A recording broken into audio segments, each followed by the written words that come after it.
প্রতিদিন 2 কিলোমিটার সাঁতার কেটে অফিসে যান তিনি। এখানে কার কথা বলা হচ্ছে? চলুন বিস্তারিত জেনে নিই ফ্রিকি নিউজে।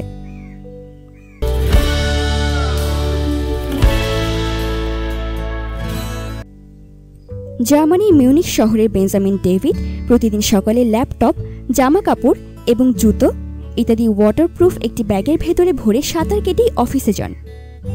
ডেভিড মনে করেন বাসে বা গাড়িতে যাওয়ার ঝক্কি ঝামেলা অনেক বেশি, তাই তিনি ইসার নদীতে সাঁতার কেটে 2 কিলোমিটার দূরের অফিসে খুব সহজে ও ঠিক সময় পৌঁছে যান।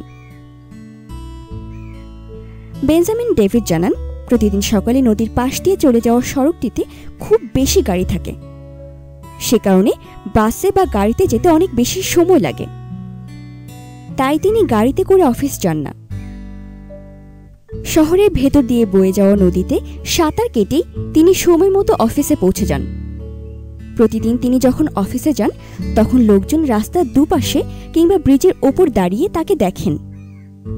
অনেকে তাকে দেখে সাঁতার কাটার ব্যাপারে উৎসাহী হয়ে উঠেছেন বলে জানান বেঞ্জামিন ডেভিড। ভিডিওটি ভালো লাগলে লাইক করতে এবং কমেন্ট করে আপনাদের মতামত জানাতে ভুলবেন না কিন্তু।